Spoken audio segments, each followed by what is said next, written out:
ତରଫରୁ ଆଉ ପ୍ରଭୁଙ୍କର ବହୁ ପ୍ରକୃତରେ ପ୍ରଭୁ ଆମକୁ ଅନୁଗ୍ରହ କରିଛନ୍ତି। ପ୍ରଭୁଙ୍କ ଧନ୍ୟବାଦ କରୁଛି, ଗୌରବ କରୁଛି ଯେ ସୁନ୍ଦର ସୁଯୋଗ ମତେ ଦେଇଛନ୍ତି ଆପଣ ମାନଙ୍କ ସହିତ ବସି ପ୍ରଭୁଙ୍କର ଗୌରବ କରିବା ପାଇଁ।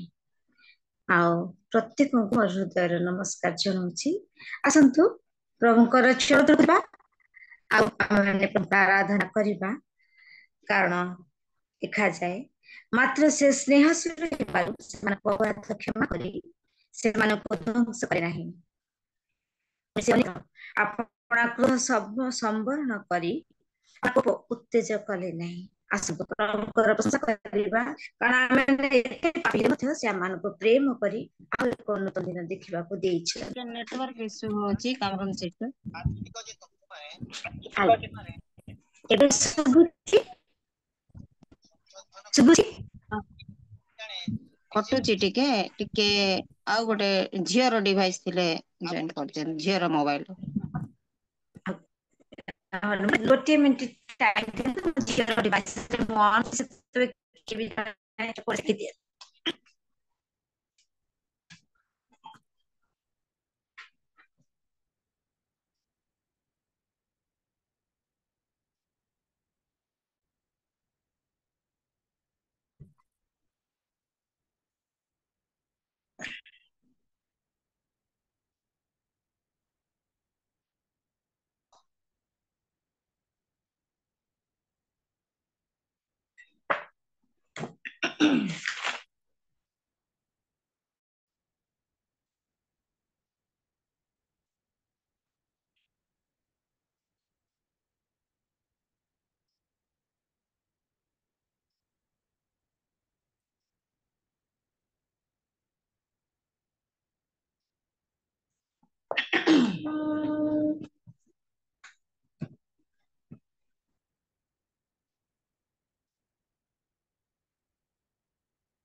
ମୁଁ ଚୟନ କରୁଛି ଝିଅ ଇଏରେ।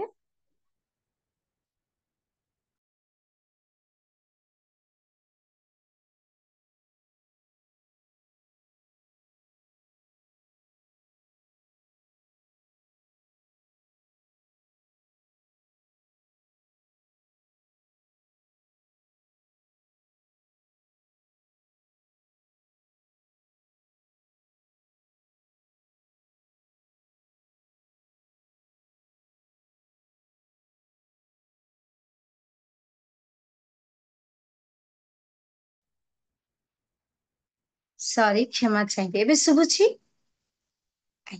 କ୍ଷମା କରିବେ, ବାରମ୍ବାର ମୋର ଗଡବଡ ହେଇଯାଉଛି। ଆସନ୍ତୁ ପ୍ରଭୁଙ୍କର ଚରଣ ତଳକୁ ଯିବା ଏବଂ ଆମେ ଆରାଧନା ମଧ୍ୟକୁ ଆଗମନ କରିବା। शुभ हो या रात और दिन तेरा ही नाम, तेरा ही नाम। शुभ हो या रात और दिन तेरा ही नाम, तेरा ही नाम। यीशु मेरे, यीशु मेरे, यीशु मेरे, यीशु मेरे, बजता रहूं तेरा नाम, बजता रहूं तेरा नाम। सुबह हो या शाम, रात और दिन तेरा ही नाम, तेरा ही नाम।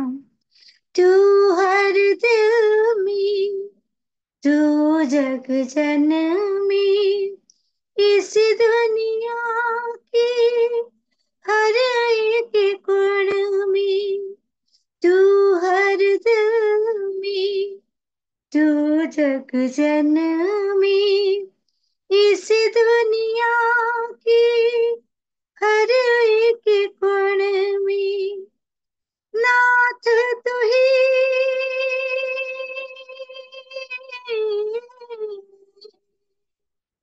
नाथ तू ही मेरा सबका साथी, भजता रहूं तेरा नाम, भजता रहूं तेरा नाम, सुबह हो या शाम, रात और दिन, तेरा ही नाम, तेरा ही नाम, सुबह हो या शाम, तेरी प्रशंसा निस दिन गाऊं, तेरी ही महिमा जग में सुना,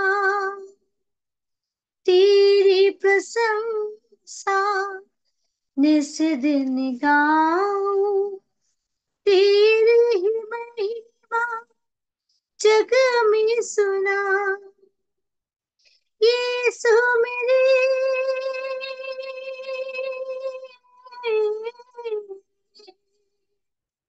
यीशु मेरे तो है सबका साथी, भजता रहूं तेरा नाम, भजता रहूं तेरा नाम, सुबह हो या शाम, रात और दिन, तेरा ही नाम, तेरा ही नाम, सुबह हो या शाम, से आमानकर समस्त पाप हरण କରିଛନ୍ତି, से आमानको प्रेम କରିଅଛନ୍ତି, ତେଣୁ ସେ ଆମମାନଙ୍କୁ ଆଉ ଏକ ନୂଆ ଦିନ ଦେଖେଇଛନ୍ତି। ଆସନ୍ତୁ এই ପ୍ରାତ ସମୟରେ ତାଙ୍କର ଆରାଧନା କରିବାକୁ ଯିବା। ନିଶି ଖୁଞ୍ଚି ଖୋଜି ଯାଉଛି, ନିଶି ଖୁଞ୍ଚି ଖୋଜି ଯାଉଛି,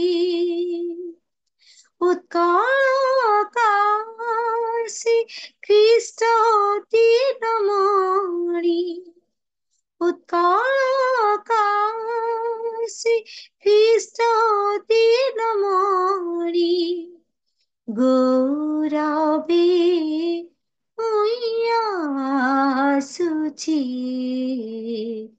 ନିଶି ଘୁଞ୍ଚି ଖୋଜି ଯାଉଛି, ତୁଟି ତୁଟି ଯାଇ ଅନ୍ଧକାର ମୋହ ହସି ହସି ଉଠି ପ୍ରକୃତି ନିବହ, ନୂଆ ଜନମର জীবন প্রবাহ, রঙ্গনি প্রাণী খেলুছি, নিশি খুঞ্চি খুঁজি যাଉଛି, কৃষকাল বেরি মুকুট কଣ୍ଟାର ପକ୍ଷୀ କଳତାନ ରମର ଝଙ୍କାର, ପ୍ରେମମୟଙ୍କର ଅନନ୍ତ ପ୍ରେମର ଗୌରବ ଗୀତି ଗାଉଛି, ନିଶି ଖୁଞ୍ଚି ଖୋଜି ଯାଉଛି, ক্ষুদ্র নজরিত কণ্টা মুকুটিয়া বিশ্বর দুয়ারে ক্রুশ কান্ধিটিয়া पुनः प्रेम मुकति तटिया दुआरी दुआरी जाचुछि निसी खुंची खुजी जाउछि पापी तापी दीना अतुर नाथ पुनमय कर परसी कृतार्थ असजहि जीति अछ परिश्राন্ত অনন্ত বিশ্রাম মিলুছি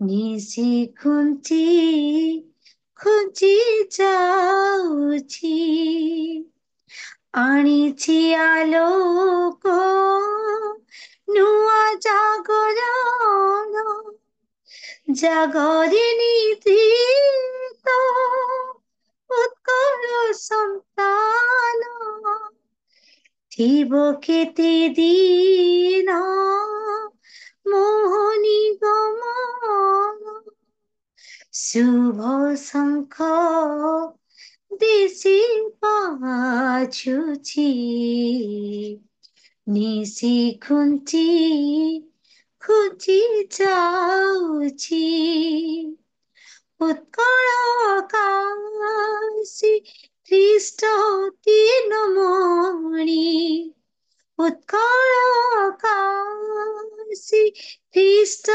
তৃণমণি গৌরবে উইয়া আসুছি নিশি খুঁজি খুঁজি যাଉଛି নিশি খুঁজি খুঁজি ଯାଉଛି ପ୍ରତି ରାତ୍ରି ସେମାନଙ୍କ ସହବର୍ତ୍ତୀ ପରମେଶ୍ୱର ହୁଅନ୍ତି ଆମମାନଙ୍କର ସମସ୍ତ ପାପକୁ ସେ ହରଣ କରି ନିଅନ୍ତି ଆସନ୍ତୁ ନିଜ ନିଜକୁ ସମର୍ପଣ କରିବା ମନ ଫେରାଇବା ତାଙ୍କର ଚରଣ ତଳକୁ ଯିବା ଏବଂ ଆଉ ଏକ ଆରାଧନା ମଧ୍ୟରେ ନିଜ ନିଜର ଆତ୍ମାକୁ ସଜ୍ଜୀବିତ କରି ତାଙ୍କର ଗୌରବ କରିବା ଦୁର୍ଭାଗ୍ୟ ଥାମ ପାପୀ ଦିନହୀନ ପ୍ରଧାନ ପାପୀର মধি মুহি পাপরে ক্ষিপণ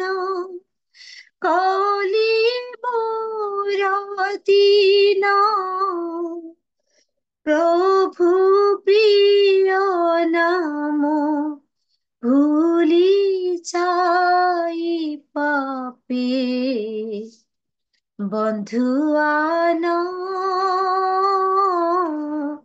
পাষাণ সমক ঠিন মন পাপীଙ୍କର বন্ধু আহি দিন বন্ধু কর মতি তহি রুমোচন পাপে বন্ধুয়ান পাষাণ সমক ঠিন মন মুহিয়া পবিত্র অত্যন্ত পাপিষ্ঠ পাপরি হইলা মোর জাত মন্ত করণ অটই সম্পূর্ণ পাপ রোগে মু রোগাগ্রস্ত মাগু ଅଛି ମୁହିଁ ତୁମ୍ଭ ପବିତ୍ରତା ଜଳତି କର ମତେ ପରି ସ୍କାର ସୁଥ ମତି ପାପରୁ ଗୋଦାଗ ହରିଣେ ମାଗୁ ଅଛି ମୁହିଁ ତୁମ୍ଭ ପବିତ୍ରତା ଜଳତି ଘୋର ଅନ୍ଧକାର ଅରଣ୍ୟରେ ଭ୍ରମି ହୋଇଅଛି ମୁଁ ବି ପଥଗାମୀ ମୋର ନାହିଁ ଜ୍ଞାନ ମୋ ଅନ୍ତଃକରଣ ହୋଇଅଛି ପାପେ ବନ୍ଧୁଆନ ପୁଣି କର ଦୟା ଦୃଷ୍ଟି ପ୍ରସନ୍ନ ହେଉ ମୋ ଜ୍ଞାନ ଦୃଷ୍ଟି ଦୂର କର ମୋର ମନର ଅନ୍ଧାର ଉଦିକର ସତ୍ୟ ধর্ম দীপ্তি কর দয়া দৃষ্টি প্রসন্ন কর মো জ্ঞান দৃষ্টি। ପ୍ରଭୁ ଆମମାନଙ୍କୁ ପ୍ରେମ କରିଅଛନ୍ତି, ଅନୁଗ୍ରହ କରିଅଛନ୍ତି। ଆସନ୍ତୁ ନିଜ ନିଜକୁ ସମର୍ପଣ କରି ଆଉ ଏକ ଆରାଧନା ମଧ୍ୟକୁ ଆମେ ଯିବା। ପ୍ରଭୁ ଆମମାନଙ୍କୁ କେତେ ପ୍ରେମ କରିଛନ୍ତି, ଆମମାନଙ୍କ ନିମନ୍ତେ ସେ କ୍ରୁଶରେ ନିଜକୁ ଦେଇ ଦେଇଛନ୍ତି। ଗୌରବ ହଉ ପ୍ରଭୁଙ୍କର। ମନର ଆଇନା দেখাইল মোতে মোর পাপ ଆଉ ପୁଣ୍ୟ ଆଜି ମୁଁ ଦେଖିଲି ତୁମ ବିନା ପ୍ରଭୁ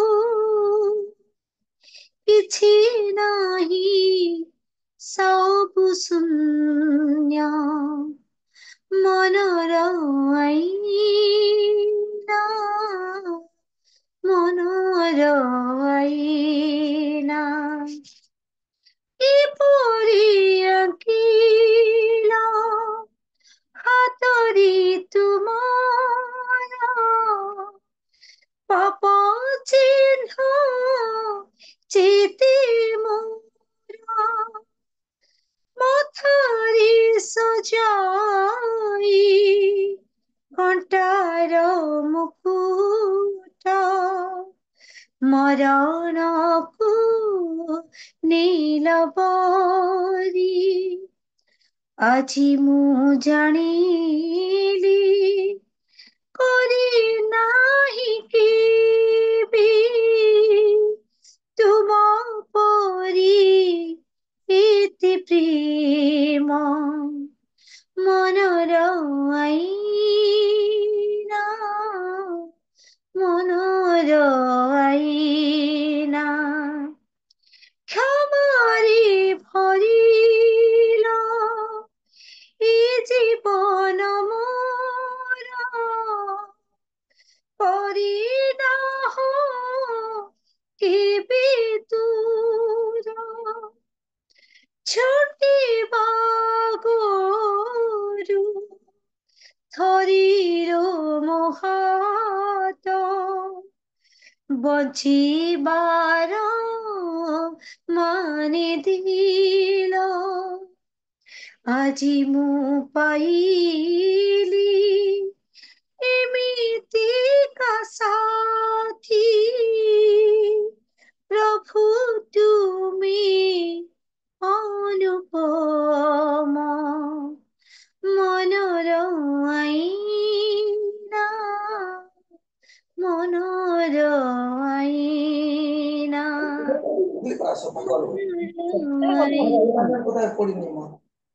देखाइल मोती मोर पाप ଆଉ ପୁଣ୍ୟ ଆଜି ମୁଁ ଦେଖିଲି ତୁମ ବିନା ପ୍ରଭୁ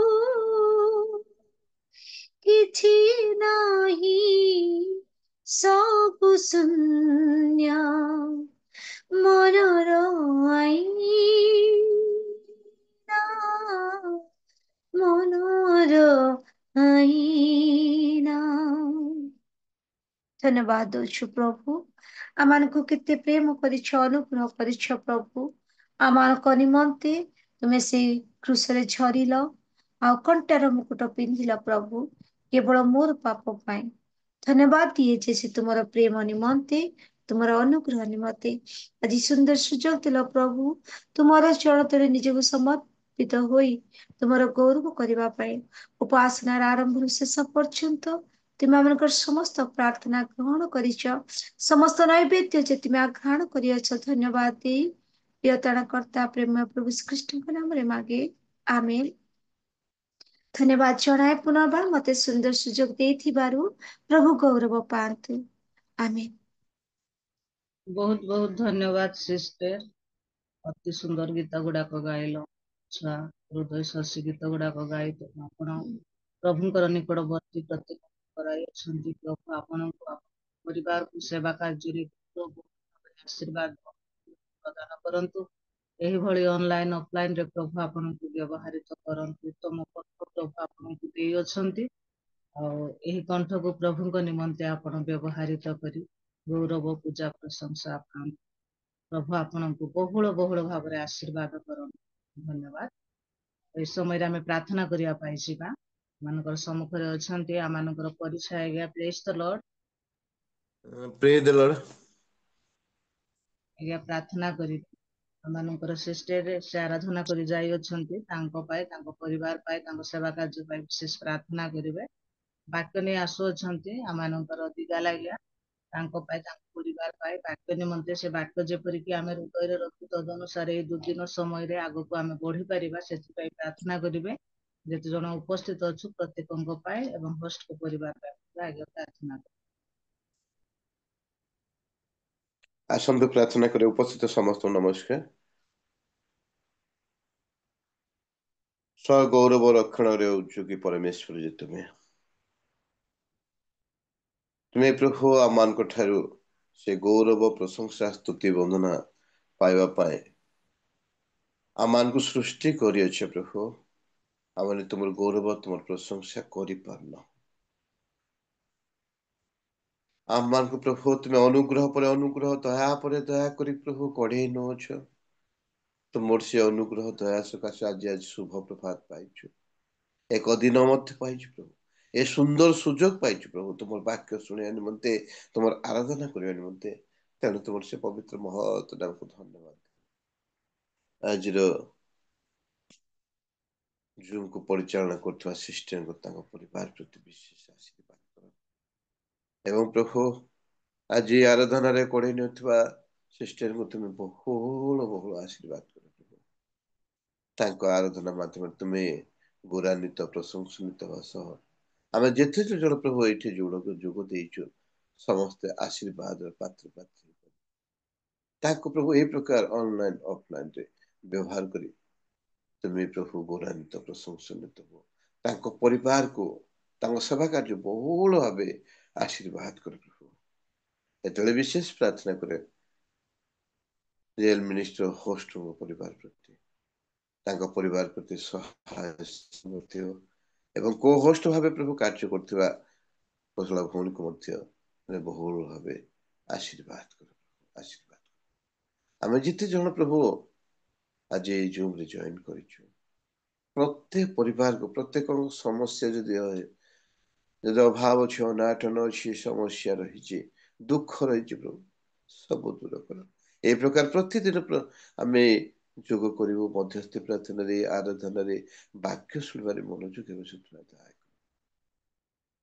एत विशेष प्रार्थना कर प्रभु दिगल दास द्वारा तुम वाक्य रखिछ ताको तुम पवित्र आत्मा शक्ति आपरी प्रभु तुम्हें वाक्य प्रकाश कर प्रभु बहुल भाव आशीर्वाद कर प्रभु मुखाग्रे रही तुम्हें कथा कह जे प्रकार जिते जन आम बसीचु प्रभु तापर से वाक्य को हृदय पटा लिखित विपद कर व्यक्तिगत जीवन को पारिवारिक जीवन को सजाड़ी पारे दया कर आम मान सुजोग पर सुजोग दौच तुम वाक्य शुणा निमंते प्रभु प्रत्येक को दया कर से वाक्य को ग्रहण करने निमंते एवं निज जीवन प्रभु यूटिलाइज करने निमंते सहाय वक्ता बहुल भाव आशीर्वाद ए प्रकार प्रभु तुम अनुग्रह पर अनुग्रह दे प्रभु तुम्हें व्यवहार कर जेहोवा जिस्व पात्म ए छोट निवेदन करुच्ची आमीन। बहुत बहुत धन्यवाद आज्ञा बोझर सहित समस्त विषय प्रार्थना कर प्रभु आपण परिवार को सेवा कार्य बहुल बहुल आशीर्वाद अनुग्रह समय आम मुख्य विषय को आसी जाइछु वाक्य शुणिबार आम अच्छी जो वाक्य की जीवन अच्छे जो वाक्य की अनंत जीवन अच्छी यीशु कहले मनुष्य रोटी रे बंचिब ना ईश्वर मुख निर्गत प्रत्येक वाक्य बंचिब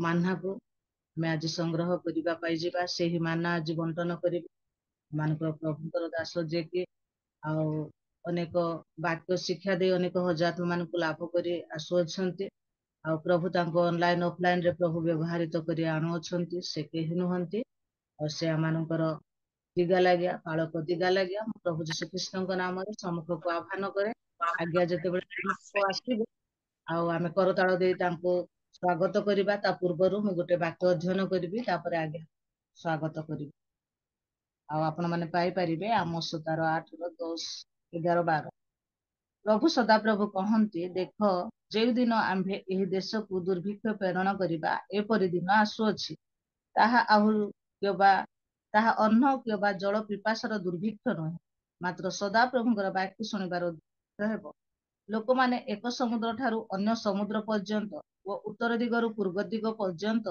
भ्रमण करिवे से माने सदा प्रभुଙ୍କର वाक्यर अन्वेषण करिबा पाए एणे तेणे दौड़िबे आउ ताहा पाइबे नाही प्रभु अपना वाक्य आशीर्वाद करंतु ए समय प्रभु जीशु कृष्ण नाम रे आमनकर पालक दिगा लगे को सम्मुख को आह्वान करे आ जेतेबेले आज्ञा सम्मुख को आसीबे आमे समस्त करताल सहित आज्ञा को स्वागत करिबा हालेलुया प्रेज द लॉर्ड जदि आमे सठिक स्थान रे अछु ताहाले वीडियो गुडा ऑन करी बसिबा ताहाले वाक्य कहिबा प्रभुर दासन को मध्य भल लागिबो आज्ञा नमस्कार प्रेज द लॉर्ड आपनकर समय आपण वाक्य शिक्षा परामर्श प्रदान करिबा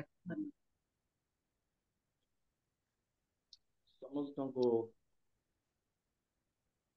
ख्रीष्टीय प्रेम नमस्कार विशेषकर मो प्रभु को धन्यवाद दिए जेपरिक पवित्र बाइबल आदि पुस्तक एक पर्वर एक पदर प्रथम अंशरे लिखा जाए आद्यरे परमेश्वर एणु मो सर्वप्रथम से प्रभु को मु धन्यवाद दिए जो प्रभु मते आपण मानक सम्मुख आनिले ताहांकर वाक्य कहिबा पाई एवं आपण मानक सहित मिसी प्रभुंकर स्तुति करिबा पाई प्रभु सुजोग देइछंती एणु प्रभु गौरवान्वित होंतु तत्सहित मु धन्यवाद देबा पाई चाहिबी रियल मिनिस्ट्री ऑफ इंडिया जो जो माध्यम रे प्रत्येक आज जड़ित होइछु आज जो प्रभुंकर दासी लीडिंग कले तत्सहित अति सुंदर भाव रे आराधना गीत द्वारा आम को परिचालित कले समस्त को धन्यवाद प्रभु गौरव पातु आपण मान को प्रभु आशीर्वाद करंतु विशेषकर मु बहुत आनंदित अटे बहुत खुशी अटे आपण मानकर प्रार्थना यही प्रकार भारत आमर ओडिशा निज परिवार भी हो निज समाज भी हो ଯେତିକି ଯୁବା ଯୁବତୀ ଅଛନ୍ତି ନିଶ୍ଚୟ ସେମାନଙ୍କ ଉପରେ ପ୍ରଭାବ ପଡ଼ିବ। ମୁଁ ଯେତେବେଳେ ଜଡ଼ିତ ହେଲି ମୁଁ ମୋର ନିଜ ମାଙ୍କୁ ମୁଁ ମନେ ପକେଇଲି। ମା ମୋ ନିମନ୍ତେ ପ୍ରାର୍ଥନା କରୁଥିଲେ ସବୁବେଳେ। 4ଟା ବେଳେ ଉଠିକିରି ପାହାନ୍ତିଆରେ ଉଠି ପ୍ରାର୍ଥନା କରୁଥିଲି। ଏଣୁ ଆପଣମାନଙ୍କର ଯେଉଁ ପ୍ରାର୍ଥନା ସକାଳୁ ଉଠି ପ୍ରଭୁଙ୍କ ନିକଟରେ ରହିଛି ସେଇଥିପାଇଁ ମୁଁ ବହୁତ ଆନନ୍ଦିତ ଅଟେ। ପ୍ରଭୁଙ୍କୁ ମୁଁ ଧନ୍ୟବାଦ ଦିଏ। ବିଶେଷ କରି ଏହି ଦିନମାନଙ୍କ ମଧ୍ୟରେ ଆତ୍ମିକତାରେ ବଢ଼ିବା ଏକ କଠିନ ବିଷୟ ହୋଇଛି, ତାହା ଆମେ ଦେଖିବାକୁ ପାଉଛୁ। ମୋର ପରିଚୟ ଦିଗାଲ ବୋଲି ଆପଣମାନେ ଶୁଣିଲେ, କିନ୍ତୁ ମୋର ନାମ ଲିଭାନ ଦିଗାଲ। ମୋର ଘର ହେଉଛି କନ୍ଧମାଳ ଡିଷ୍ଟ୍ରିକ୍ଟ। ମୁଁ ପ୍ରଭୁଙ୍କର ସେବା କାର୍ଯ୍ୟରେ ରହିଅଛି। 2013 ଠାରୁ ଆଜି ପର୍ଯ୍ୟନ୍ତ ମୁଁ ପ୍ରଭୁଙ୍କର ସେବାରେ ରହିଅଛି। ଯେତେବେଳେ ଦଙ୍ଗା ହେଇଥିଲା ସେହି ସମୟରେ ପ୍ରଭୁ ମୋତେ କଥା କହିଥିଲେ, ପବିତ୍ର ଆତ୍ମା ମୋ ଅନ୍ତରରେ କାର୍ଯ୍ୟ କରିଥିଲେ ପ୍ରଭୁଙ୍କର ସେବା ନିମନ୍ତେ, ଏବଂ ମୁଁ ସେହି ସ୍ଥାନରୁ ପ୍ରଭୁଙ୍କର ସେବା ନିମନ୍ତେ ବାହାରିଥିଲି। ଏବଂ ମୁଁ ପ୍ରଭୁଙ୍କର ଶିକ୍ଷାକୁ କିଛି ବିଷୟ ଶିଖିଲି, ଆଜି ମଧ୍ୟ ଶିଖୁଛି। ପୁଣି 2013 ଠାରୁ ଆଜି ପର୍ଯ୍ୟନ୍ତ ପ୍ରଭୁଙ୍କ ସେବାରେ ଅଛି। ମୁଁ କୋରାପୁଟ ଡିଷ୍ଟ୍ରିକ୍ଟରେ ରହି ପ୍ରଭୁଙ୍କର ସେବା କାର୍ଯ୍ୟ କରୁଅଛି। ଆଉ ମୁଁ ବିବାହିତ ଅଟେ, ମୋର ଗୋଟିଏ ସ୍ତ୍ରୀ ଆଉ ମୋର 2ଟା ଝିଅ ଏବଂ ପୁଅ, ବଡ଼ ଝିଅ ଏବଂ ଛୋଟ ପୁଅ। ବିଶେଷ କରି ମୋର ସଂକ୍ଷେପ ଭାବରେ ପରିଚୟ ମୁଁ ଆପଣମାନଙ୍କ ମଧ୍ୟରେ ରଖିଲି। ଆଜିର ବିଷୟ ଆମେ ଚିନ୍ତା କରୁ, ଯାହା ପ୍ରସଙ୍ଗ ଗୋଟିଏ ରଖିଛୁ ଆମେ ଆତ୍ମିକରେ ପରିପକ୍ୱ ହେବା ବିଷୟ। ଆମମାନଙ୍କ ଜୀବନରେ ଆତ୍ମିକ ଭାବରେ ପରିପକ୍ୱ ହେବା ନିମନ୍ତେ ବା ଆତ୍ମିକତା ଭାବରେ ବୃଦ୍ଧି ହେବା ନିମନ୍ତେ, ଗୋଟେ ବୟସ୍କ ହେବା ନିମନ୍ତେ ଆମମାନଙ୍କ ଜୀବନରେ ଅନେକ ଉତ୍ଥାନ ପତନ ଦେଇକି ଗତି କରିବାକୁ ପଡ଼ିଥାଏ। ଯେତେବେଳେ କରନ୍ଥୀୟ ପୁସ୍ତକକୁ ଆମେ ଦେଖୁ, ଆପଣମାନେ ଯେତେବେଳେ ମୁଁ କହିବି ଟିକେ ସାହାଯ୍ୟ କରିବେ ପଢ଼ିବା ପାଇଁ। ପ୍ରଥମ କରନ୍ଥୀୟ 13 ପର୍ବ 11 ପଦ ଯେତେବେଳେ ଆମେ ପାଠ କରିବା, ତେବେ ସେହି ସ୍ଥାନରେ କିଛି ଶିଶୁ ବିଷୟରେ ଲେଖାଯାଏ ଏବଂ ବୟସ ପ୍ରାପ୍ତ ବ୍ୟକ୍ତିଙ୍କ ବିଷୟରେ ଲେଖାଯାଏ।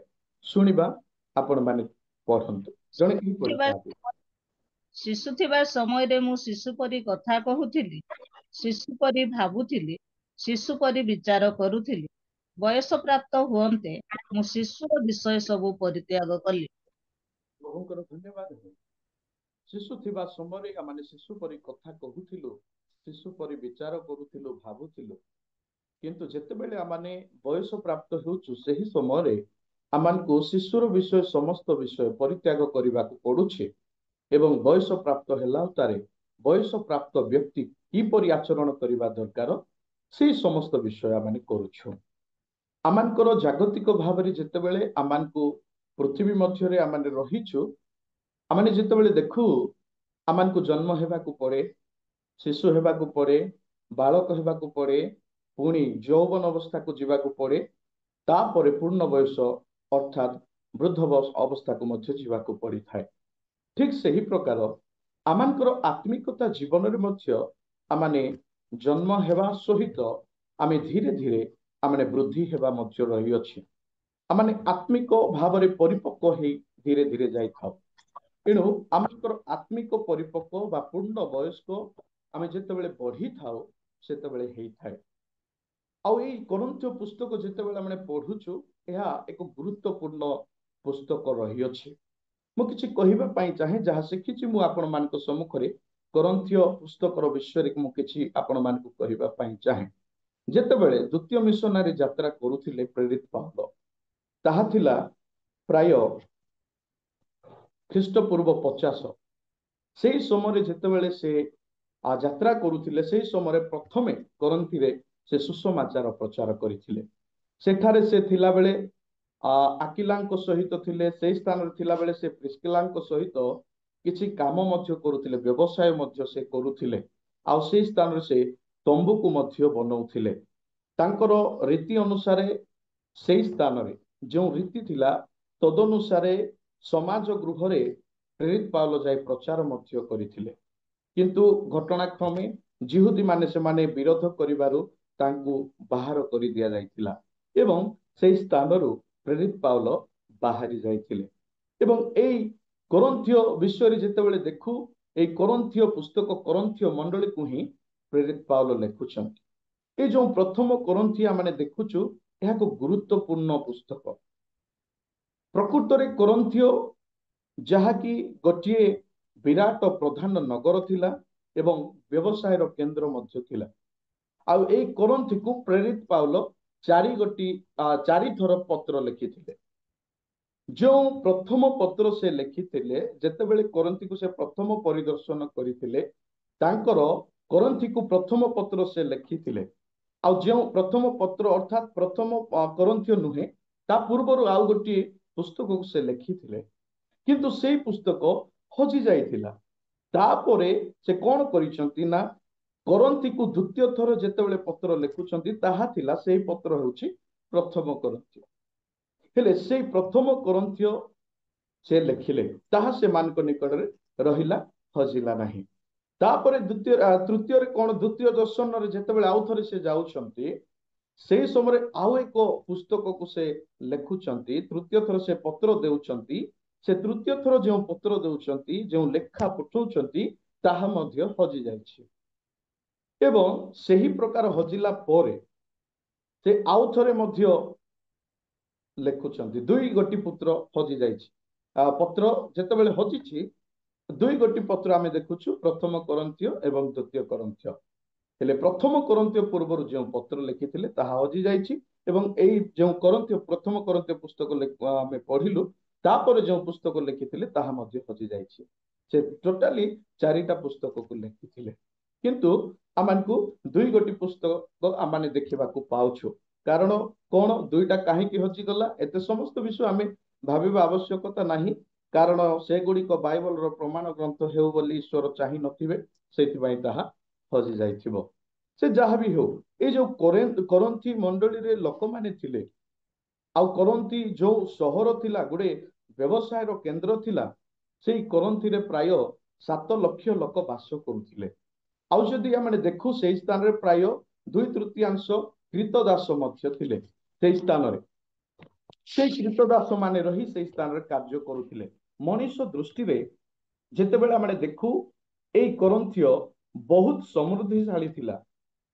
ଏଇ କରନ୍ଥୀୟ ସମୃଦ୍ଧିଶାଳୀ ଥିଲା, ତଥାପି ପାଉଲ ତାଙ୍କର ବନ୍ଧୁ ମାନଙ୍କ ସହିତ ବହୁତ ଆଶ୍ଚର୍ଯ୍ୟିତ ହେଲେ ଯେ ଏଇ ପାପପୂର୍ଣ୍ଣ କୁଖ୍ୟାତି ଅର୍ଜନ କରିଥିଲା ଏଇ କରନ୍ଥୀୟ, ଯାହାକି ପାପ ଭରି ରହିଥିଲା ସେଇ ସ୍ଥାନରେ। ନଗରଟି, ସେଇ କରନ୍ଥୀୟ ନଗରୀ କଣ ଥିଲା ନା, ମନ୍ଦିରରେ ପରିପୂର୍ଣ୍ଣ ହେଇକି ଥିଲା ଏବଂ ଦେବ ପ୍ରତିମାର ଦେବୀ ତାର ପୂର୍ଣ୍ଣ ଥିଲା।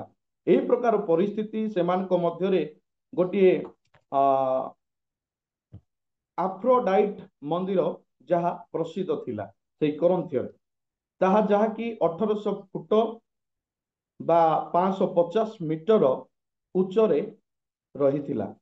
ଏଇଟା ଗୋଟେ ପର୍ବତର ଶୃଙ୍ଗ ଉପରେ ଥିଲା, ବହୁତ ବଡ ଥିଲା ବା ତାହାକୁ ସ୍ଥାପିତ କରାଯାଇଥିଲା।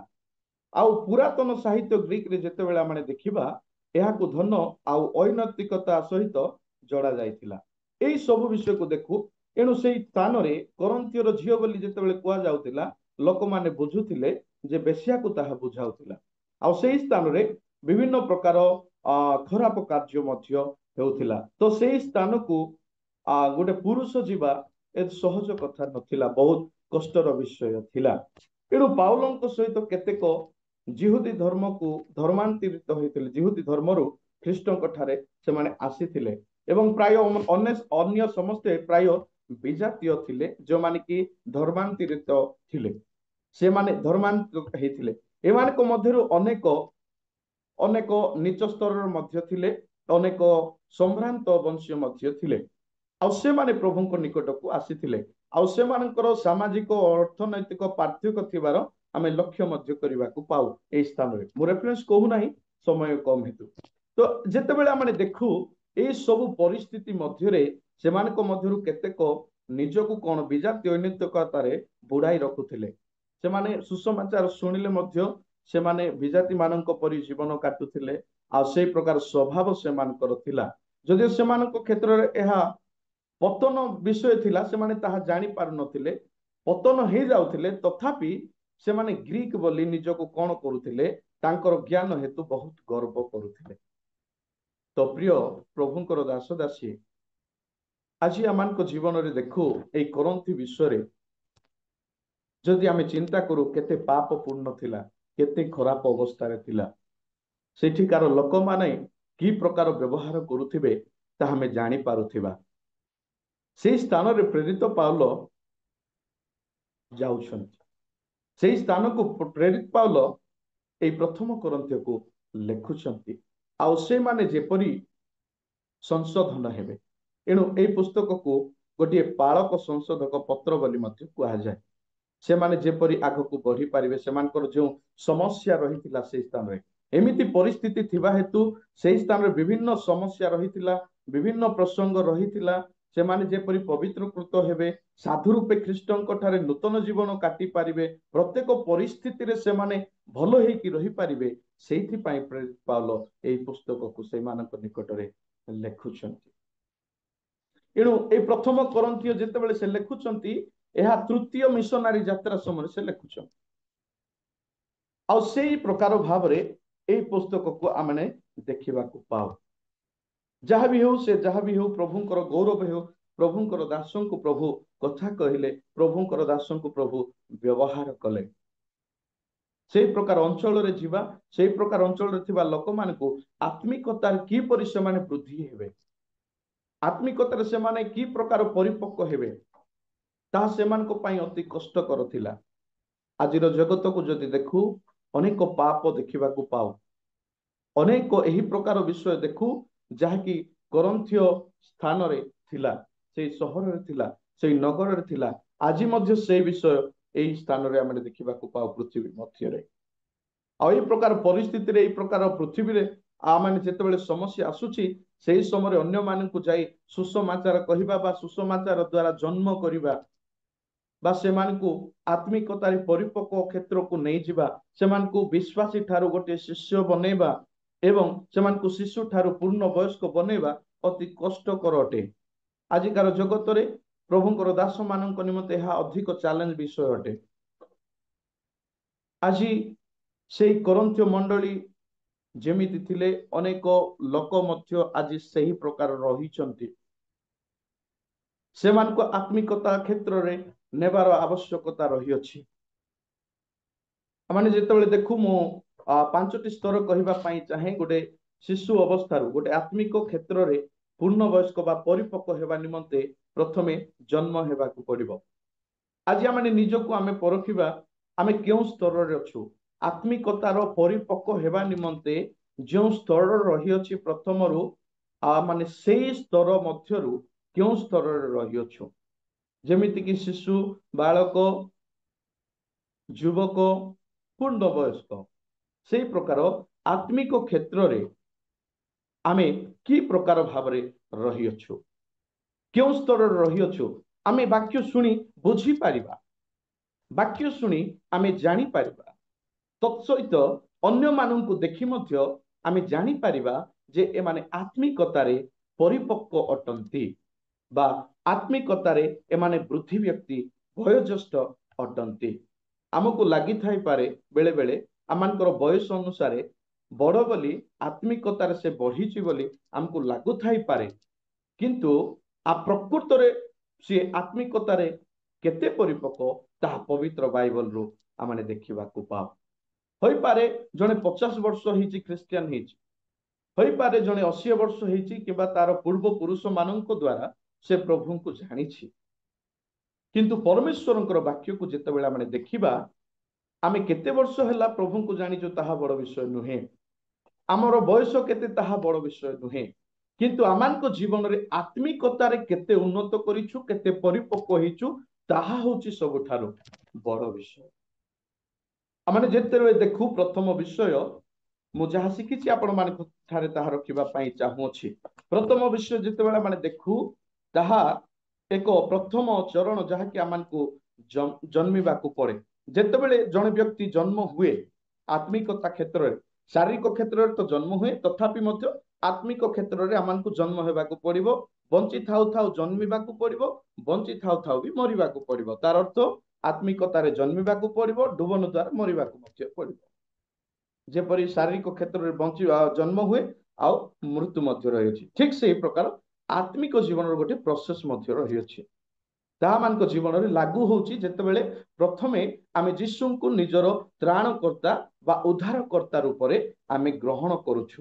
ଯଦି ଜଣେ ବ୍ୟକ୍ତି ସୁସମାଚାର ଶୁଣୁଛି ଆଉ ସୁସମାଚାର ଶୁଣି ସେ ଯୀଶୁଙ୍କୁ ନିଜର ତ୍ରାଣକର୍ତ୍ତା ରୂପରେ ଗ୍ରହଣ କରୁଛି, ଉଦ୍ଧାରକର୍ତ୍ତା ଭାବରେ ସେ ଗ୍ରହଣ କରୁଛି ଏବଂ ତାହାର ମନକୁ ସେ ଯେତେବେଳେ ଫେରାଉଛି, ସେ ଯେତେବେଳେ ପଶ୍ଚାତାପ କରୁଛି, ଅନୁତାପ କରୁଛି ଆଉ ଯୀଶୁଙ୍କ ସହିତ ଆଗକୁ ବଢିବା ପାଇଁ ସେ ଚେଷ୍ଟା କରୁଛି, ଯୀଶୁଙ୍କ ଠାରେ ସେ ବିଶ୍ୱାସ କରୁଛି, ବିଶ୍ୱାସ କରିବାର ଯେତେବେଳେ ଆରମ୍ଭ କରୁଛି ସେଇ ସମୟରେ ଗୋଟେ ନୂଆ ଆତ୍ମିକ ଜୀବନର ଆରମ୍ଭ ହେଉଛି।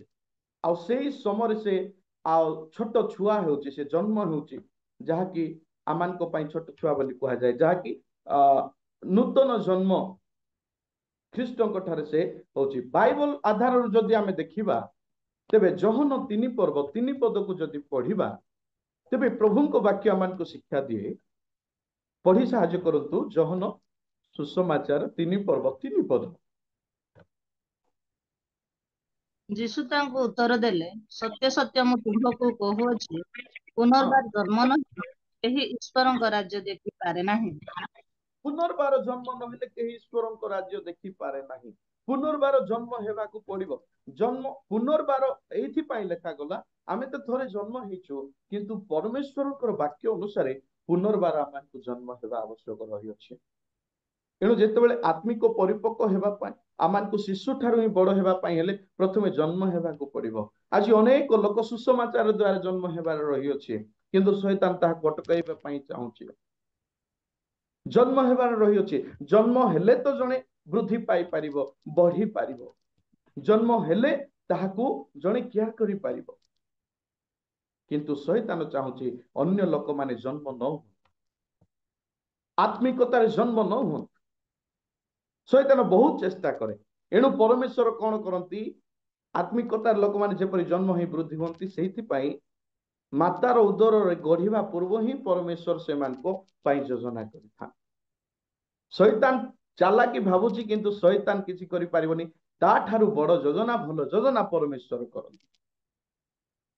ଏଣୁ ଯେଉଁ ସ୍ଥାନରେ ମଧ୍ୟ ଝିଅମାନେ ମଧ୍ୟ ସୁସମାଚାରକୁ ଶୁଣନ୍ତି, ସେମାନେ ନୂତନ ଜନ୍ମ ହୁଅନ୍ତି, ଉଦ୍ଧାରକର୍ତ୍ତା ଭାବରେ ଗ୍ରହଣ କରନ୍ତି, ପାପକୁ ଛାଡି ଦିଅନ୍ତି, କ୍ଷମା ପ୍ରାର୍ଥନା କରନ୍ତି ପ୍ରଭୁଙ୍କ ବାକ୍ୟ ଅନୁସାରେ। ଦ୍ୱିତୀୟ ପଦ ଯଦି ଆମେ ଦେଖୁ, ରୋମୀୟ ପୁସ୍ତକ 10 ପର୍ବ 9 ପଦ ଏବଂ 10 ପଦ ଯେତେବେଳେ ଆମେ ଦେଖୁ, ତେବେ ସେଇ ସ୍ଥାନରେ ମଧ୍ୟ ପାଇପାରିବା କଣ ଲେଖାଯାଏ। ରୋମୀୟ ପୁସ୍ତକ 10 ପର୍ବ 9 ପଦ ଏବଂ 10 ପଦ ସାହାଯ୍ୟ କରିବେ। ତୁମେ ଯଦି ମୁଖରେ ଯୀଶୁଙ୍କୁ ପ୍ରଭୁ ବୋଲି ସ୍ୱୀକାର କରିବ ଆଉ ଈଶ୍ୱର ତାହାଙ୍କୁ ମୃତମାନଙ୍କ ମଧ୍ୟରୁ ଉଠାଇ ଅଛନ୍ତି ବୋଲି ହୃଦୟରେ ବିଶ୍ୱାସ କରିବ, ତେବେ ପରିତ୍ରାଣ ପ୍ରାପ୍ତ ହେବ। କାରଣ ଧାର୍ମିକତା ପ୍ରାପ୍ତି ନିମନ୍ତେ ମନୁଷ୍ୟ ହୃଦୟରେ ବିଶ୍ୱାସ କରେ ଓ ପରିତ୍ରାଣ ପ୍ରାପ୍ତି ନିମନ୍ତେ ମୁଖରେ ସ୍ୱୀକାର କରେ। ପ୍ରଭୁଙ୍କର ମହିମା ହେଉ। ଏହା ହେଉଛି ପ୍ରଥମ ଜନ୍ମ। ଯେତେବେଳେ ଆତ୍ମିକତାର ଜନ୍ମ ଆରମ୍ଭ ହୁଏ, ଏହି ପ୍ରକାର ପ୍ରୋସେସରେ ଯାଏ। ନିଜ ବିଷୟରେ ଆମେ ଚିନ୍ତା କରିବା। ଯଦି ଆମେ ଖ୍ରୀଷ୍ଟୀୟ ପରିବାରରେ ଜନ୍ମ ହେଇଛୁ, ତେବେ ତ ଆମେ ପିଲାବେଳୁ ହିଁ ଯାଉଛୁ, ସଣ୍ଡେ ସ୍କୁଲ ଯାଉଛୁ, ଯାହା ବି ପ୍ରଭୁଙ୍କର ଶିକ୍ଷା ଆମକୁ ଦିଆଯାଉଛି। ଆମେ ଚିନ୍ତା କରୁ, ଯଦି ବା ଆମେ ବିଜାତୀୟ ପରିବାରରୁ ଆସିଛୁ, ତେବେ ଆମକୁ କେହି ଜଣେ ସୁସମାଚାର କହିଲେ, ଆମେ ଶୁଣିଲୁ, ବିଶ୍ୱାସ କଲୁ, ଆମମାନେ ସେଇ ସ୍ଥାନରେ ଜନ୍ମ ହେଲୁ। ଏକ ସୁନ୍ଦର ଅନୁଭବ ଅଟେ। ଗୋଟେ ଶିଶୁ ହେଇ ଜନ୍ମ ହେବା, ଶିଶୁ ହେଇ ଜନ୍ମ ହେବା, ଏହା ଆମମାନଙ୍କ ପାଇଁ ଗୋଟେ ସୁନ୍ଦର ଅନୁଭବ ଅଟେ, ଅନୁଭୂତି ଅଟେ। ଆମେ ଜାଣିପାରୁ ଅନ୍ୟ ଲୋକମାନେ ଯେତେବେଳେ ସୁସମାଚାର ଶୁଣନ୍ତି, ସେମାନେ ମଧ୍ୟ ଜନ୍ମିବା ଆବଶ୍ୟକ ରହିଅଛି। ଆମେ ଜନ୍ମ ହେଇଛୁ, ଅନ୍ୟମାନେ ମଧ୍ୟ ଜନ୍ମ ହେବା ଆବଶ୍ୟକ ରହିଅଛି। ଏହି କ୍ଷେତ୍ରରେ, ଏହି ସ୍ତରରେ ଯଦି ଆମେ ଦେଖୁ, ତାର ଜୀବନରେ ସେ ବଢିବା ପାଇଁ ଚେଷ୍ଟା କରେ, ତାର ପରିବର୍ତ୍ତନ ହେବାକୁ ଲାଗେ। ପ୍ରଥମ ସ୍ତର ଯାହାକି ଆତ୍ମିକତା ସ୍ତର, ତାର ପରିବର୍ତ୍ତନ ଦେଖାଯାଏ। ପାପ ଠାରୁ ସେ ପଛକୁ ଫେରିଥାଏ, ଏଇଟା ପରିବର୍ତ୍ତନ ଆମେ ଦେଖିବାକୁ ପାଉ। କିନ୍ତୁ ଦୁଃଖର ବିଷୟ ଆଜିର ଜଗତରେ 40-50 ବର୍ଷ ହେଲେ ବି ଚର୍ଚ୍ଚ ଯାଉଛନ୍ତି, ନିଜକୁ ଆତ୍ମିକ ବୋଲି କହୁଛନ୍ତି, କିନ୍ତୁ ପାପ ଠାରୁ ପଛକୁ ଫେରୁନାହାନ୍ତି। ସେମାନଙ୍କୁ କଣ ପୂର୍ଣ୍ଣ ବୟସ୍କ କୁହାଯିବ?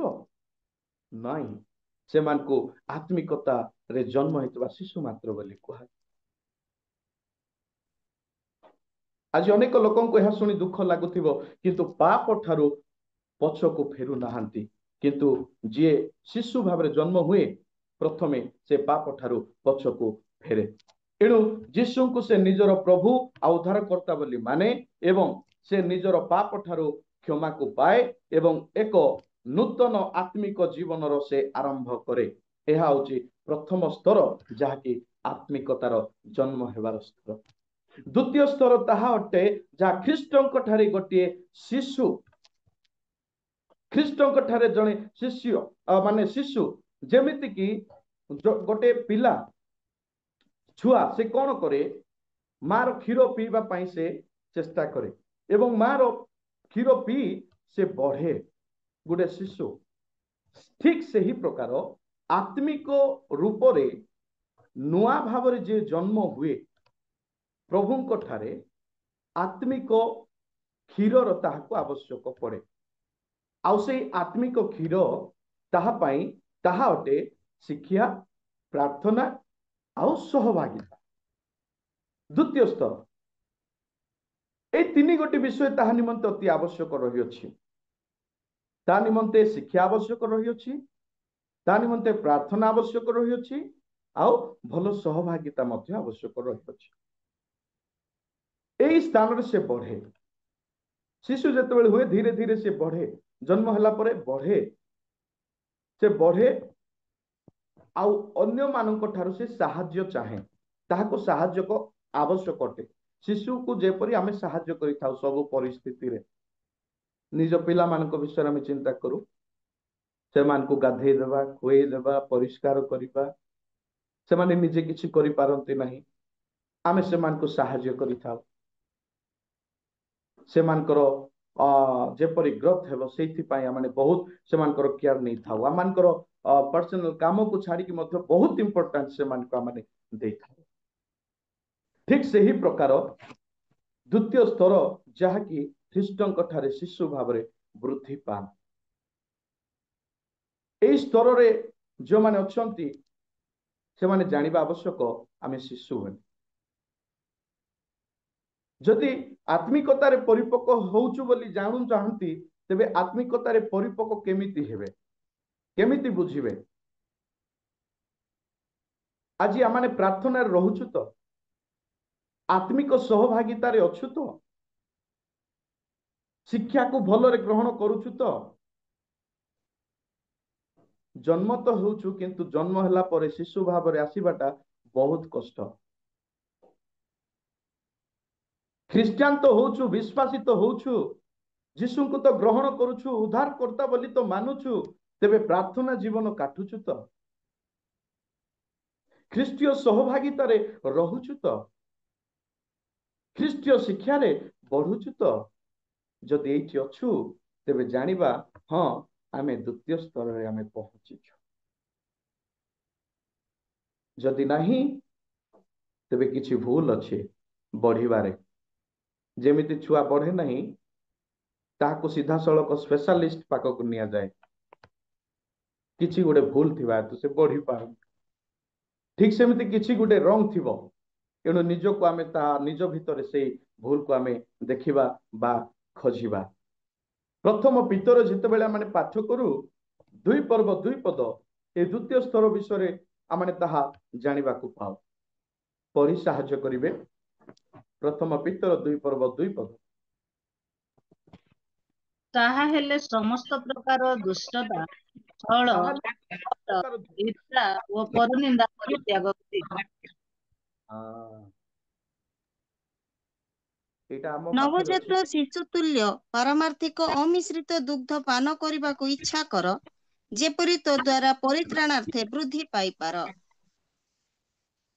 ଆମକୁ ବୃଦ୍ଧି ପାଇବା ପାଇଁ ଗୋଟେ ଆତ୍ମିକ ଦୁଗ୍ଧ ଅର୍ଥାତ କ୍ଷୀର ଖାଇଲା ପରି ଆମମାନଙ୍କୁ ଆଗକୁ ବଢିବାକୁ ପଡିବ, ଲାଳସା ହେବାକୁ ପଡିବ ପ୍ରଭୁଙ୍କ ପାଇଁ।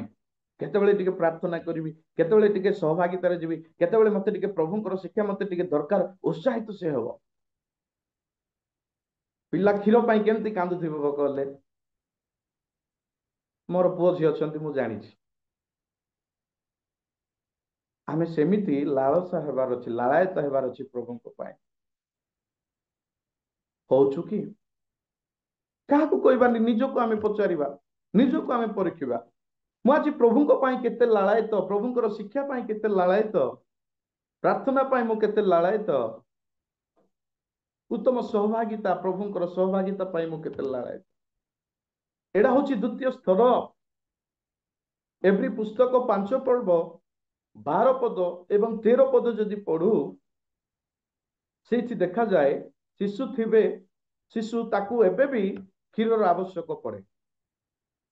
କାରଣ ଯଦ୍ୟପି ସମୟ ମଧ୍ୟରେ ତୁମ୍ଭମାନଙ୍କର କ୍ଷଣିକ ହେବା ଉଚିତ ଥିଲା, ତଥାପି ଈଶ୍ୱରଙ୍କ ବାକ୍ୟର ପ୍ରାଥମିକ ମୌଳିକ ସୂତ୍ରଗୁଡିକ କେହି ଯେ ତୁମ୍ଭମାନଙ୍କୁ ଶିକ୍ଷା ଦିଏ, ଏହା ପୁନର୍ବାର ତୁମ୍ଭମାନଙ୍କର ପ୍ରୟୋଜନ ଅଛି।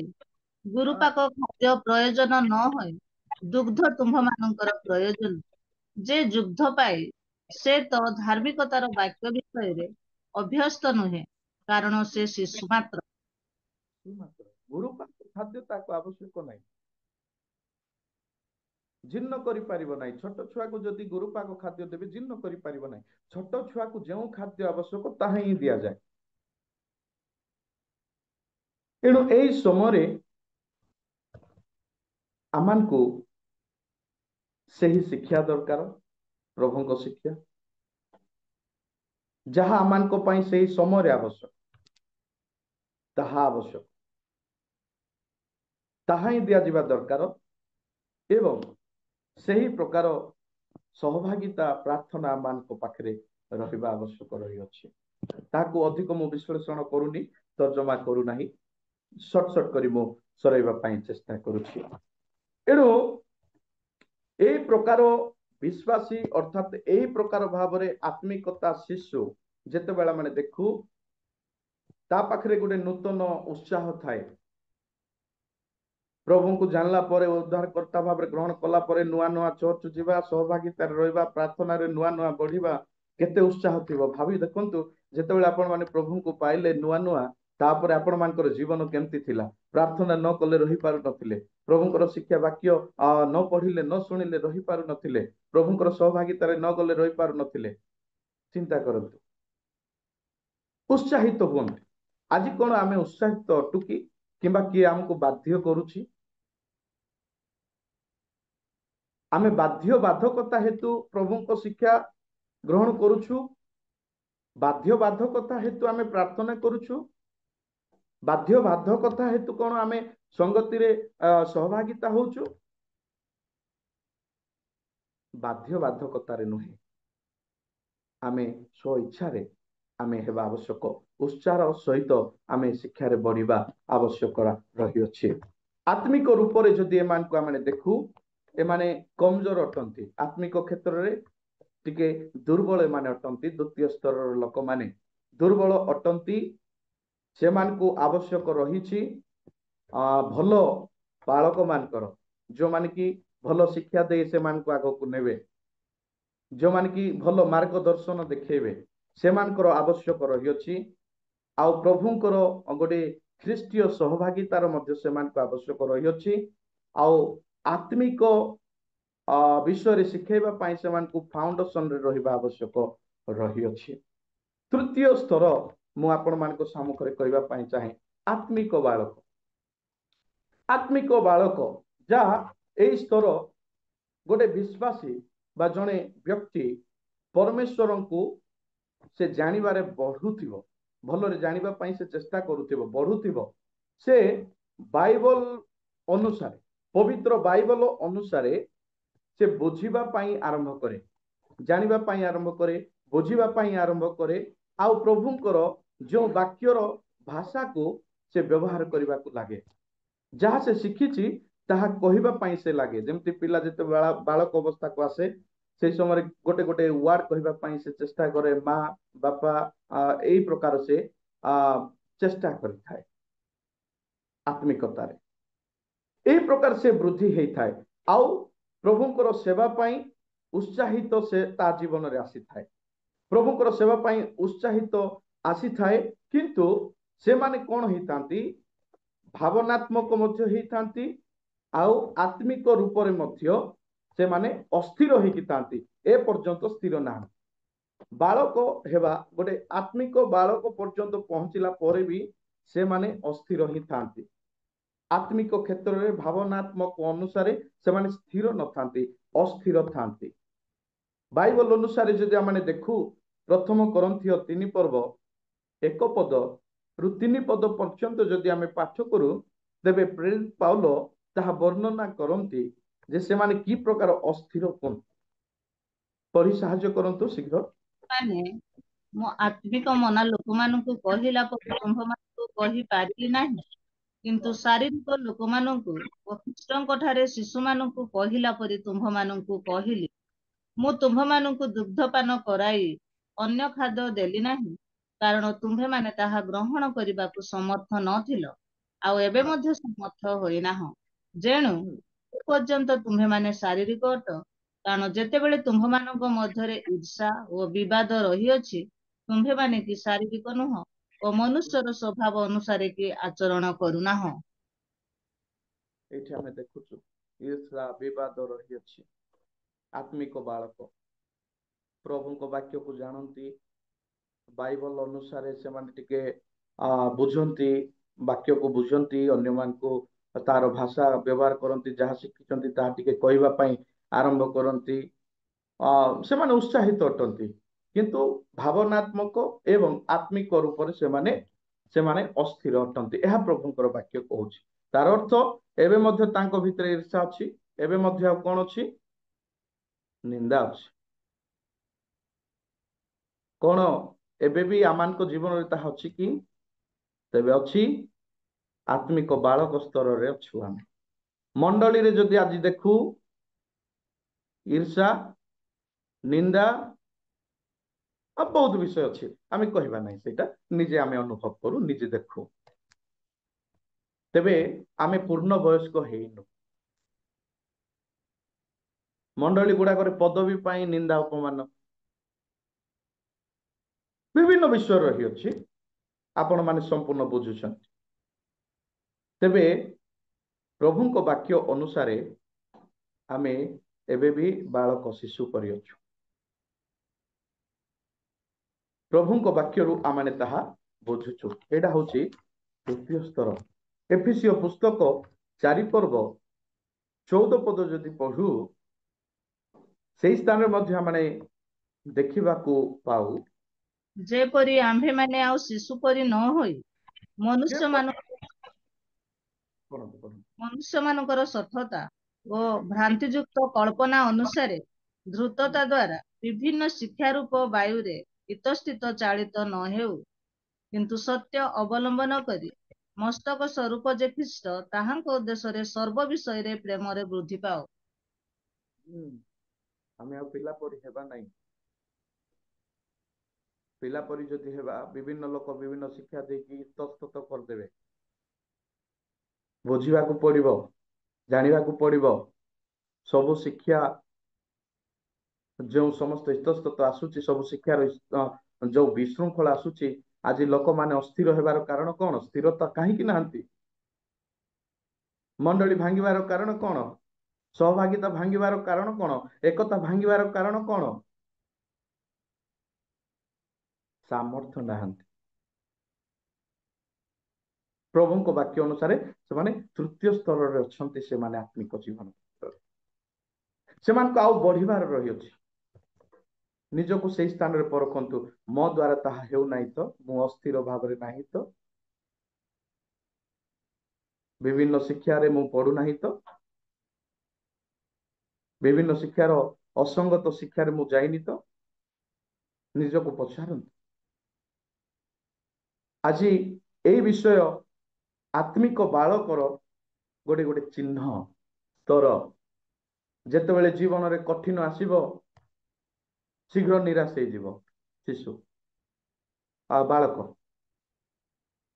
ଶୀଘ୍ର ନିରାଶ ହେଇଯିବ आत्मिक जीवन रे कठिन आसीबो, निंदा आसीबो, ताड़न आसीबो, अपमान आसीबो, शीघ्र से निराश हो जीवो। समस्या समय कठिन समय परमेश्वर ऊपर से संदेह करिबो। बेले बेले हमको सेंति जदि लागुछि तेबे तृतीय स्तर रे आमे अछु। केबे केबे तो निज मनर गोटे विद्रोही मनोभाव आसी जीवो, निज को राग लागि जीवो। एडा होची गोटे आत्मिक बालकर परिपक्वता। चतुर्थ विषय होची आत्मिक युवक। आत्मिक युवक से कौन करे? एई स्तरर विश्वासी बा एई स्तरर गोटे व्यक्ति निज ठारू से आगको बढ़े, आगको बढ़िबा पाई चेष्टा करे, अन्य पाई से चिंता करिबा पाई लागे, अन्य पाई से चिंता करिबा पाई लागे। से चर्च रे सेवा करिबा को आरंभ करे, निजर आत्मिकता वरदान को से व्यवहार करिबा को लागे, आत्मिक वरदान को से व्यवहार करिबा पाई लागे, आउ परमेश्वरंकर कार्य रे से भाग नेबा पाई लागे। एटा होची चतुर्थ गोटे आत्मिक यौवन। आमानक जीवन रे जदि आमे प्रभु को ठारे बढ़ुचु बहुत सुंदर कथा। आमे आगरे बढ़ी आउ जन को जदि बढ़ाइबा पाई जदि चाहूचु तेबे सेटा भी बहुत भलो कथा। आज जगत रे ताहा देखिबा पाई मिलु नाही। निजे बढ़ुचु किंतु अन्य मान को बढ़ाउनु। कई जने कहती कंकड़ा जमती गोटे ऊपर चढ़ुथिले तलर कंकड़ा टाणे जनकर गोड़। ठीक से ही प्रकार आमे बढ़िबा सहित अन्य को बढ़ेबा चतुर्थ स्तर। आमे बढ़ीचु अन्य को बढ़ौचु तो आमे प्रार्थना रे वृद्धि हेचु, वाक्य रे वृद्धि हेचु, अन्य को आमे वृद्धि करूचु तो जानिबा को पड़िबो। चर्च रे सेवा करूचु तो, मंडली रे सेवा करूचु तो, निजर वरदान जहाँ प्रभु आमान को देउछंती सेतिकी भितरे से वरदान को व्यवहार करूचु तो। जदि देवा वरदान को आमे व्यवहार करूनु तेबे आमे बढ़ी पारुनु। व्यवहार करबा को पड़िबो, प्रभु को सेवा रे भाग नेबा को पड़िबो। भाग नियंतु। बाइबल अनुसार आधारित प्रथम जोहन 2:14 पद रे ताहा लिखा जाए। शीघ्र शीघ्र पढ़ंतु, सहाय्य करंतु।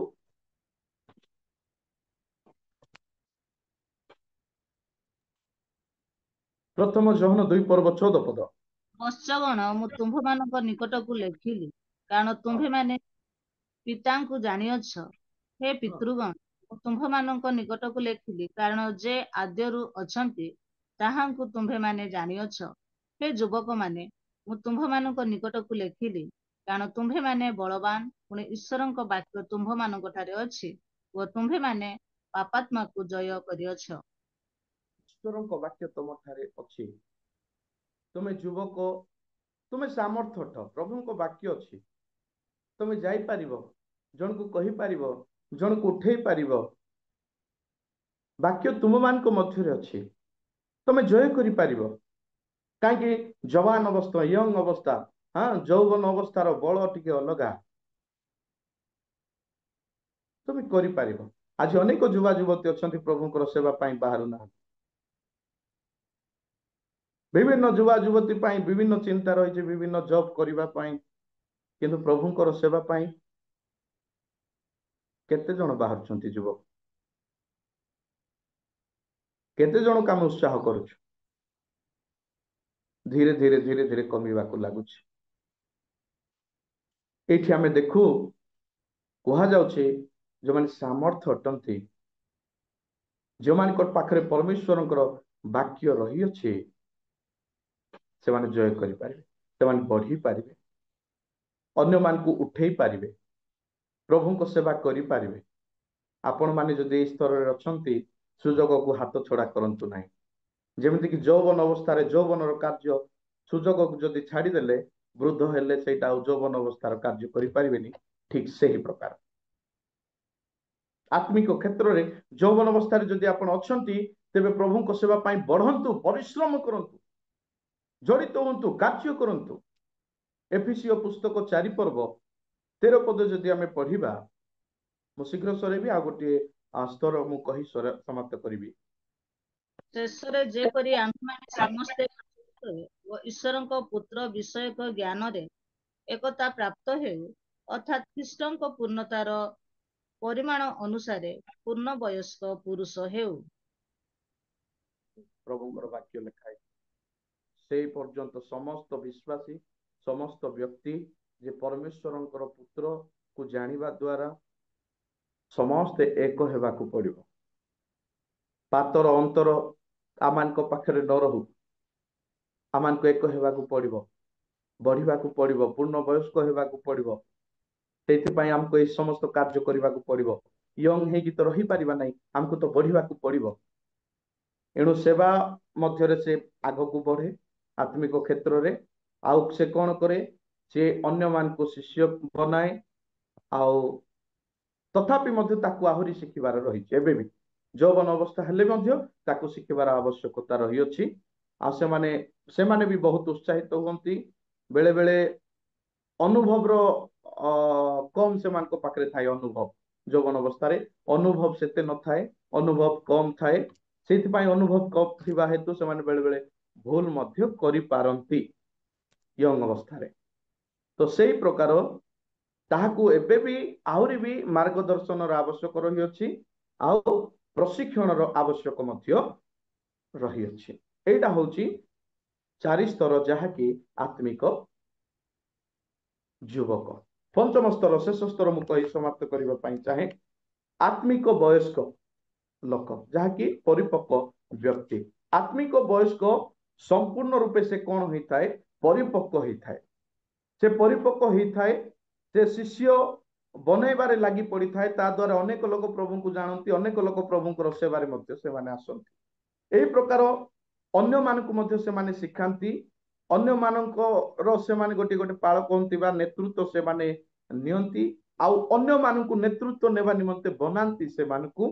ଆଉ ପ୍ରଭୁଙ୍କ ଠାରେ ପ୍ରଭୁଙ୍କର ସ୍ୱଭାବକୁ ସେମାନେ ରଖନ୍ତି, ତାଙ୍କର ପ୍ରଭୁଙ୍କର ସ୍ୱଭାବକୁ ସେମାନେ ନିଜ ଠାରେ ରଖନ୍ତି, ଆଉ ସେମାନେ ନିଜ ଜୀବନରେ ପ୍ରଭୁଙ୍କର ସ୍ୱଭାବକୁ ଦେଖାନ୍ତି। ଆଜି ପୂର୍ଣ୍ଣ ବୟସ୍କ ଗୋଟେ ଆତ୍ମିକ ବୟସ୍କ ଲୋକ ପ୍ରଭୁଙ୍କର ସ୍ୱଭାବ, ପ୍ରଭୁଙ୍କର ଆଚରଣ ନିଜ ଜୀବନରେ ଦେଖାଏ।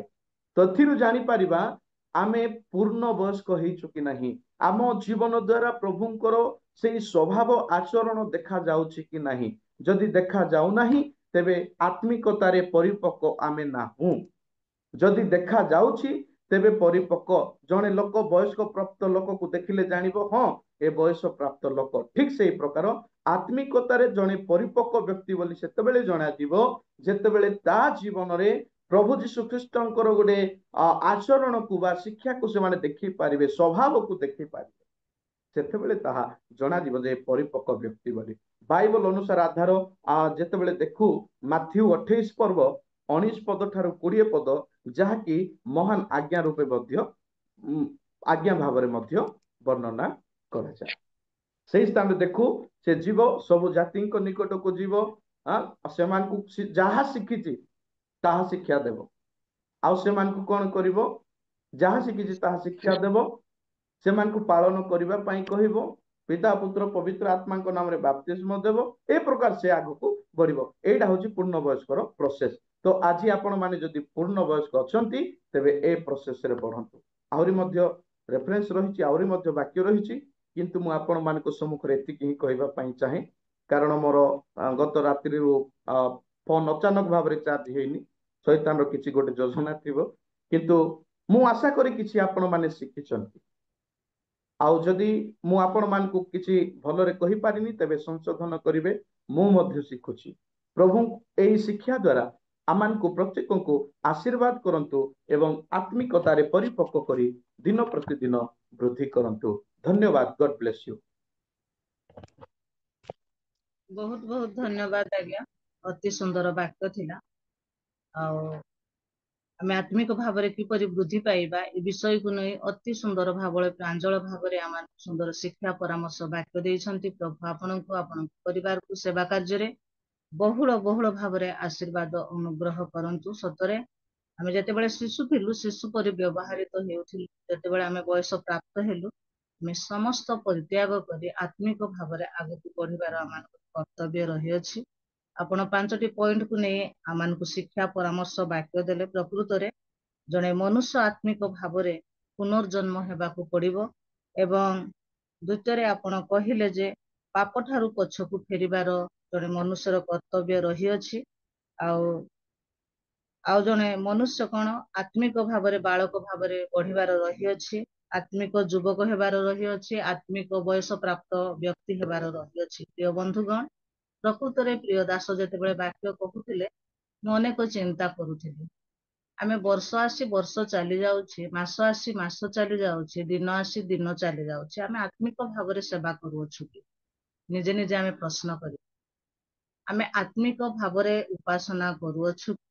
ସତ୍ୟରେ ଆତ୍ମାରେ ସମସ୍ତ ମନ ସମସ୍ତ ପ୍ରାଣ ସମସ୍ତ ଶକ୍ତି ଦେଇ ଯୁକ୍ତିଯୁକ୍ତ ଉପାସନା କରୁଛୁ କି? ଏହା ଗୋଟିଏ ଆମର ପ୍ରଶ୍ନ। ଆମେ ବାହିକ ସେବା ନ କରୁ କି ଶାରୀରିକ ସେବା ନ କରୁ କି ଲୋକ ଦେଖାଣିଆ ସେବା ନ କରୁ, ଆମେ ପ୍ରକୃତରେ ପ୍ରଭୁଙ୍କର ସେବା କରିବା ପାଇଁ ଆମେ ଚେଷ୍ଟା କରିବା। ଲୋକକୁ ସନ୍ତୁଷ୍ଟ କରିବା ପାଇଁ ସେବା କରିବା, ଜୁମରେ ଯୋଗଦାନ କରିବା ବା ଉପାସନାରେ ଯୋଗଦାନ କରିବା, ଏହା ପ୍ରଭୁ ଚାହାନ୍ତି ନାହିଁ। ଆମେ ଯେପରିକି ଆତ୍ମିକ ଭାବରେ ବୃଦ୍ଧି ପାଇବା, କାରଣ ଆଉ ଦିନ ନାହିଁ, ସମୟ ନାହିଁ, ପ୍ରଭୁ ଅତି ଶୀଘ୍ର ଆସୁଅଛନ୍ତି। ପ୍ରତ୍ୟେକ ମନୁଷ୍ୟର କର୍ମ ଅନୁସାରେ ଫଳ ଦେବା ପାଇଁ ସେ ଆସୁଅଛନ୍ତି। ତେଣୁ ପ୍ରିୟ ବନ୍ଧୁଗଣ, ପ୍ରଭୁଙ୍କର ଦାସ ଆଜି ଆମମାନଙ୍କୁ ସୁନ୍ଦର ଚେତନାମୂଳକ ବାକ୍ୟ ଦେଇ କଥା କହିଲେ। ଆମେ ଯେପରିକି ଆତ୍ମିକରେ ବଢିପାରିବା ଏଇ ଦୁର୍ଦିନ ସମୟରେ, ଘଡ଼ିସନ୍ଧି ସମୟରେ ଆମେ କାହାକୁ ଦେଖିବାର ସମୟ ନାହିଁ, ଅନ୍ୟକୁ ଦେଖି ପରିଚାଳିତ ହେବାର ସମୟ ନାହିଁ, ଅନ୍ୟକୁ ଦେଖି ଆମେ ବ୍ୟବହାରିତ ହେବାର ସମୟ ନାହିଁ। ଆମେ ଆତ୍ମିକ ଭାବରେ ବ୍ୟବହାରିତ ହେଲେ ହିଁ ଆମେ ତାଙ୍କ ରାଜ୍ୟର ଅଧିକାରୀ ହେବା। ଯେତେ ଶିକ୍ଷା ଦେଇପାରିବା, ଯେତେ ଆମେ ଆରାଧନା କରିପାରିବା, ପରିଚାଳନା କରିପାରିବା, ସେଥିରେ କିଛି ମୂଲ୍ୟ ନାହିଁ। ଆମେ ଆତ୍ମିକ ଭାବରେ ଏ ସମସ୍ତ କରୁଛୁ କି ତାହା ଆଜି ଆମେ ଚିନ୍ତା କରିବାର ଆବଶ୍ୟକତା ରହିଅଛି। এই ପ୍ରଭାତ ସମୟରେ ରିଏଲ ମିନିଷ୍ଟ୍ରି ମାଧ୍ୟମରେ ପ୍ରଭୁଙ୍କର ଦାସ ଆମମାନଙ୍କର ଦିଗାଲ ଆଗେ ଆସିଲେ, ଆମମାନଙ୍କୁ ଅସଜଡ଼ା ହୃଦୟକୁ ସେ ସଜାଡ଼ିଲେ, ଅପ୍ରସ୍ତୁତ ଜୀବନରେ ପ୍ରସ୍ତୁତର ବାକ୍ୟ ଦେଇ ଆମମାନଙ୍କୁ କଥା କହିଲେ। ସେଥିପାଇଁ ପ୍ରଭୁଙ୍କର ଦାସଙ୍କୁ ମୁଁ ବହୁତ ବହୁତ ଧନ୍ୟବାଦ ଦିଏ। ପ୍ରଭୁଙ୍କର ଦାସଙ୍କୁ ପ୍ରଭୁ ବହୁଳ ଭାବରେ ବ୍ୟବହାରିତ କରନ୍ତୁ। ଏଇଭଳି ଶିକ୍ଷା ପରାମର୍ଶ ଦେଇ ଅନେକ ହଜାତ୍ମ ମାନଙ୍କୁ ଲାଭ କରିବା ପାଇଁ ପ୍ରଭୁ ସାହାଯ୍ୟ କରନ୍ତୁ। ପ୍ରଭୁଙ୍କ ଦାସଙ୍କ ନିମନ୍ତେ ବାକ୍ୟ ନିମନ୍ତେ ଆମେ ଉଚ୍ଚ କରତାଳ ଦେଇ ପ୍ରଭୁଙ୍କ ଦାସଙ୍କୁ ଆମେ ଧନ୍ୟବାଦ ଅର୍ପଣ କରିବା। ହାଲେଲୁୟା, ପ୍ରେଜ୍ ଦ ଲର୍ଡ। ଆଉ ଧନ୍ୟବାଦ ଦିଏ। ଆମେ ପ୍ରାର୍ଥନା କରିବା ପାଇଁ ଯିବା। এই ସମୟରେ